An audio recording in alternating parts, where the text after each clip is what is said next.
Good afternoon, everyone. Thank you for joining us for this December 3rd, 3:30 p.m. presentation entitled Achieving the Public's Expectations for Water Quality in Minnesota.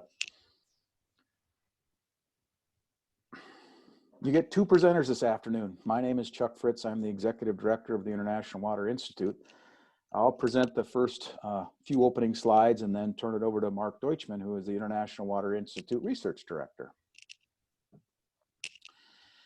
We'll start with a brief overview of the International Water Institute, followed by Minnesota's water quality situation, or problem as we see it. And then Mark will talk about one strategy that we think can help address this problem. The presentation should last about 20 minutes, followed by time for any questions that you might have. So let's get started. The International Water Institute was formed in 2000 to address recommendations from the International Flood Mitigation Initiative after the 1997 Red River the North flood. IFMI recommended establishing an organization to conduct watershed research and watershed education. That, in its essence, is what the Institute does. The research that we conduct is all applied research, and we focus on decision support for resource managers in the region.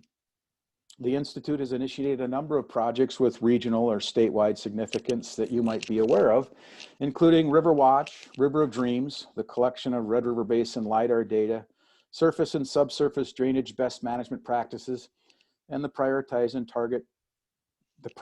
target and measure application. The Institute also provides a number of services to watershed districts and soil and water conservation districts to develop effective one-watershed-one-plan implementation strategies. And the approach that Mark will outline in a few minutes is based on our experiences working on these plans. There is little argument that Minnesotans strongly support clean water.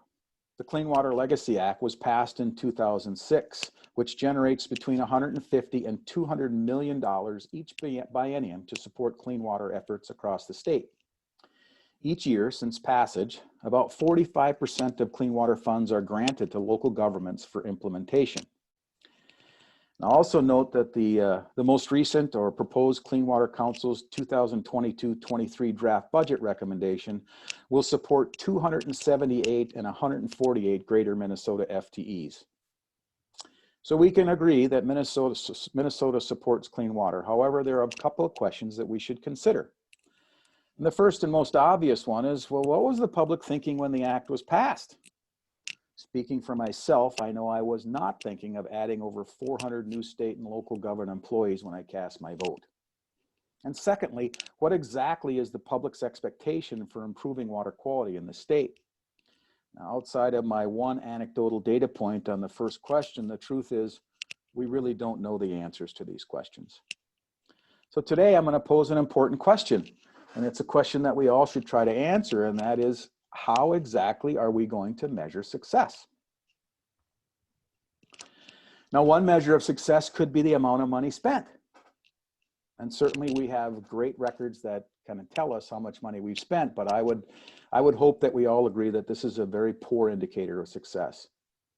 Another measure of success could be the Minnesota Pollution Control Agency's impaired waters list, published every other year. Success could be measured in the number of impaired water bodies no longer listed. Now, in fact, the 2020 report removed 4 water bodies specifically because of restoration activities. This is good news. However, the 2020 list also added 108 water bodies. And they were added for a lot of reasons, but mostly because we keep assessing and therefore we keep finding waters that are impaired.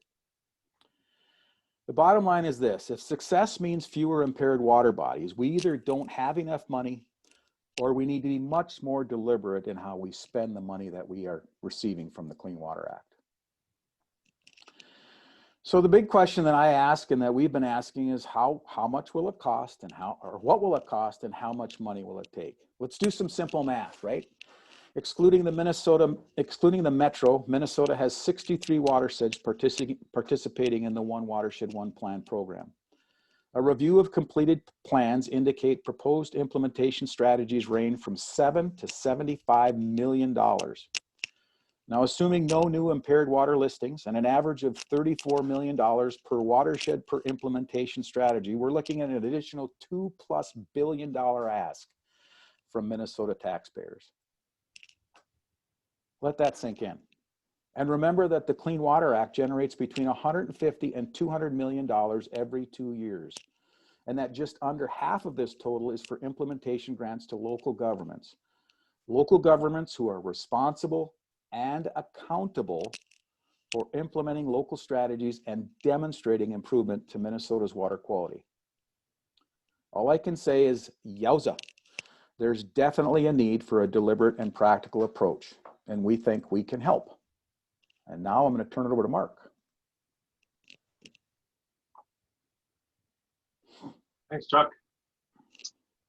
So I'm going to walk through a couple key elements of what a deliberate approach might look like. We've really come to this by working with local units of government.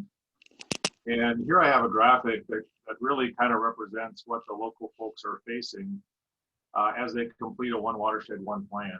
And you can think of the BBs in the mouth of this funnel basically as a bunch of different water bodies that they have to work on, or they're going to work on, that are identified in their One-Watershed-One-Plan. And where we see folks getting stuck locally is there's so much to work on that comes out of the One-Watershed-One-Plan.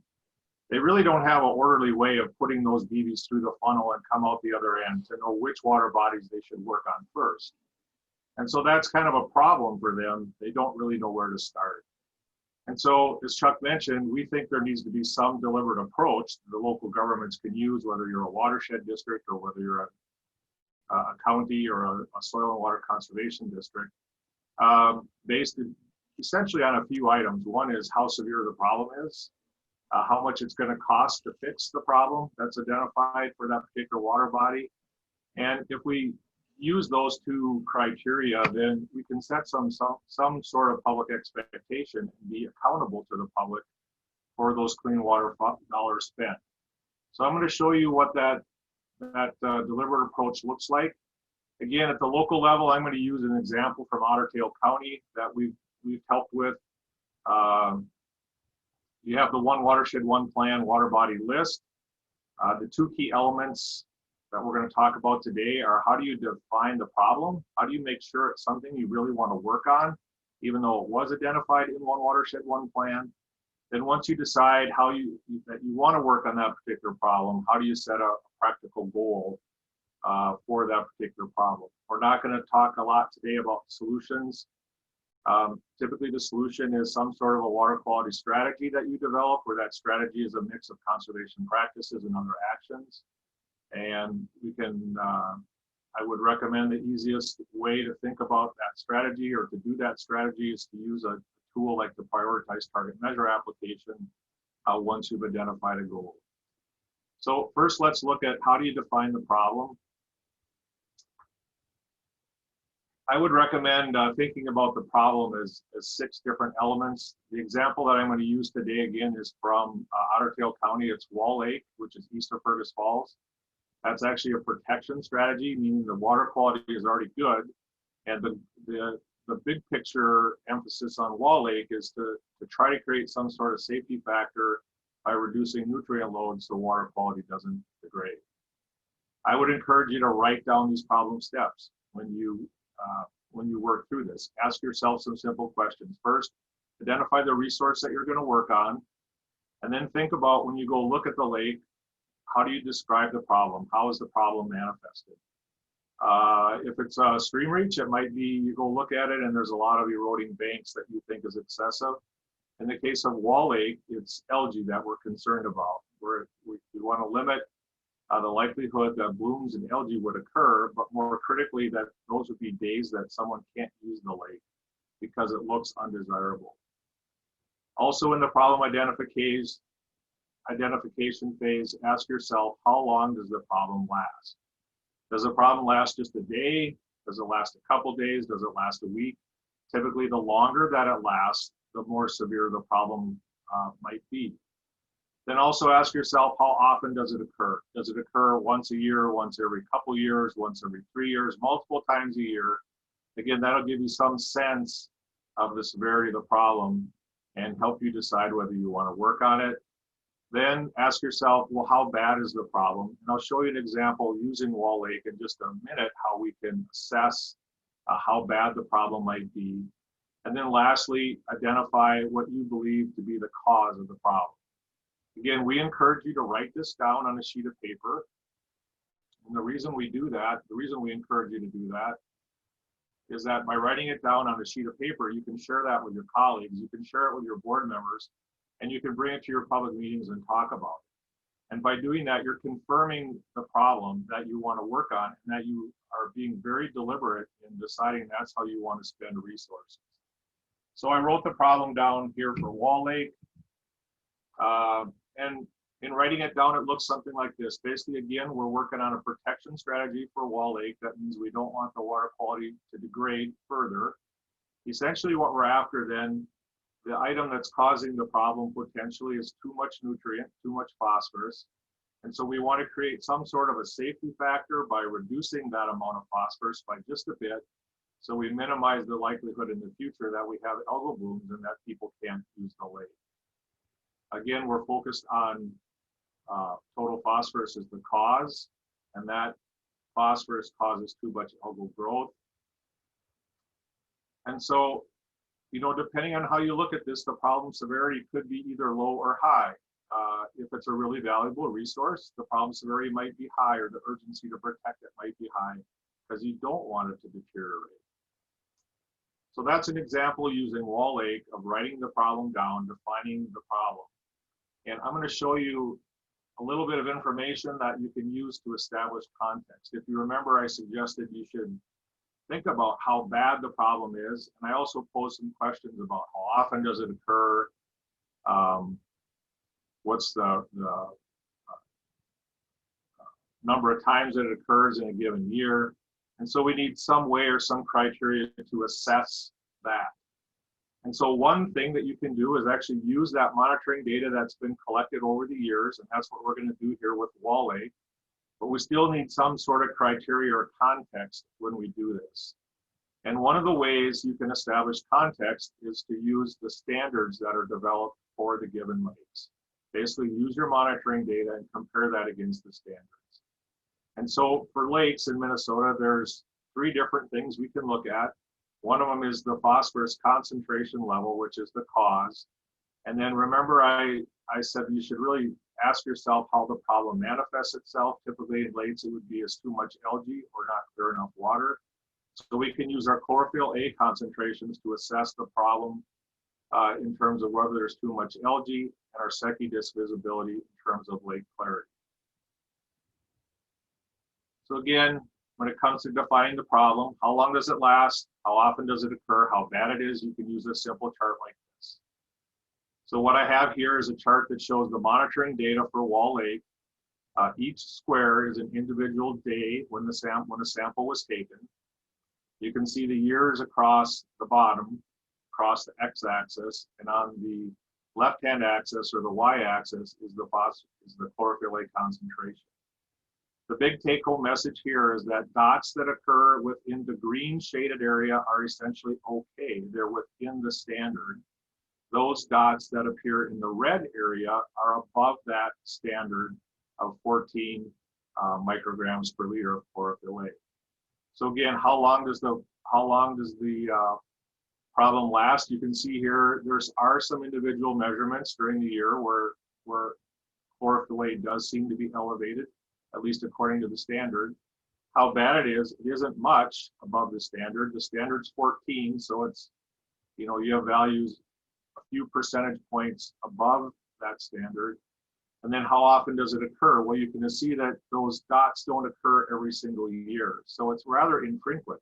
It's about once every 5 years or so that you have algal levels above that standard.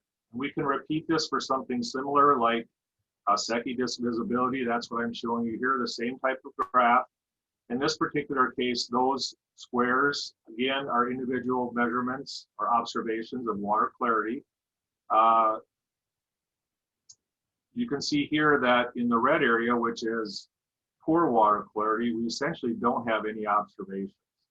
So again, asking yourself, how long does it last? How often does it occur? How bad is it? This gives you some sense of the answers to those questions. And then lastly, we're going to look at nutrient levels.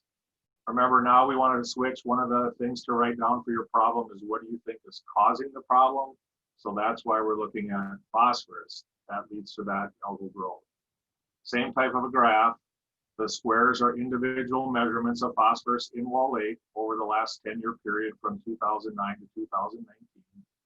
Dots in the red essentially are above the standard. So you can see we've had one measurement of phosphorus slightly above the standard of 40 micrograms per liter or 0.04 milligrams per liter. So how often does it occur? Not very often. How bad is it? It really doesn't appear to be that bad. How long does it last? You're not seeing multiple dots within a year. So it's typically fairly short in duration that you have this issue of elevated chlorophyll, elevated algal concentrations. So once you write the problem down and you work through this to ask yourself, well, really, is it a problem? You can pause at this point and say, well, how big of a problem is this now that I've seen some information? And do I want to work on it? And be deliberate in that. Make sure you want to continue. So again, in this case, we're doing a restoration or a protection strategy. So we do want to, in fact, continue work on this lake. And the next step then in that deliberate approach is to set some sort of a goal. What kind of reduction in phosphorus do you want? And I want to point out that not all goals are created equally. As we have more information, the quality of the goal can improve, and that means that the outcome certainty increases as the goal quality increases. Typically in a one watershed, one plan, the type of goal that you get is going to be some sort of a percent reduction that comes from somewhere. And that would be an example of a level 1 goal. It's certainly a goal, but it doesn't tell you or guarantee for you the outcome of improved water quality. A better goal would be based on some sort of computer modeling that relates the reduction in load to the concentration in the lake to that better water quality. And so I'm going to use that level 1 goal from One Watershed Plan, again, going back to Wall Lake. In the case of Wall Lake, it is a protection strategy. Again, we're trying to reduce the current phosphorus load by some little amount to create a safety factor to make sure the lake maintains good quality in the future. The current load from the One Watershed, One Plan is about 1,078 or 77 pounds per year, and the goal is a 15% reduction. So we want to reduce that by about 162 pounds per year of phosphorus. You could just go to work with this goal and start developing your strategy, but we're recommending that you use a tool to assess that goal before you take that step. Whoops. And the tool that we like to use is what we're calling a cost curve. It looks something like this. This information comes from the prioritized target measure application. What I'm showing you here is total cost to implement on the x-axis, and on the y-axis is the load reduction of phosphorus per year. You'll see on the graph that there's a blue line that relates the two. And one thing that I want to point out about the blue line is you'll see a point on this blue line right here where the slope of the line changes. And that's important because as the line gets flatter, the cost effectiveness of those conservation practices you're implementing decreases. You can see from a curve like this where the current goal is set. Essentially, it's set here about 162 pound reduction. That's the top horizontal dashed line. If you follow that down to cost, you're seeing that 15% reduction costs you about $730,000 to achieve. What we would recommend or ask you to think about is perhaps a better interim goal might be a less reduction that's set at the point where the cost of the practices basically increases. And that's the second set of lines that I have there. A 5% reduction to create that safety factor would cost you $50,000. So at this point, you kind of have to weigh the severity of the problem versus the investment and work through that as well. We would recommend that maybe a better approach would be to set an interim goal at that 5% reduction that you can achieve for about 50 grand. Start your water quality practices, start your conservation measures in the field, and then use your monitoring data to confirm that you're making progress. Once you achieve that interim goal, then pause and decide whether you want to continue on to that 162 pound reduction at a cost of $733,000. And so those are two elements of our deliberate approach. Again, confirm the problem, do your due diligence, don't just take it from your one watershed, one plan. Use some of that monitoring data and confirm it's real and confirm it's something you want to work on. And then also set some sort of practical water quality goal. Again, do a little bit of due diligence. You're going to spend a lot of money. And so, whoops, you're going to spend a lot of money potentially. We would recommend that once you do this, you don't necessarily have to give that savings back to Bowser. So if you decide to work toward that interim goal and you're going to free up $680-some thousand, or $160,000, then you can use that money on some other priority stream, one of those other BVs, if you wish, that's coming through that funnel. And so we suggest that if you apply this deliberate approach, you're going to come up with better outcomes. The outcome's going to be described in actual better water quality, as Chuck mentioned, that result in lakes or streams coming off that impaired water list rather than dollars spent. You'll be demonstrating wise use of the legacy dollars, and we'll be fulfilling the public expectation for actually realizing clean water. And maybe, just maybe, if we're very deliberate, we'll have enough money in the Clean Water Legacy Act to make substantial progress on those impaired water bodies and improving water quality in Minnesota. So, thanks for listening. Thanks for listening.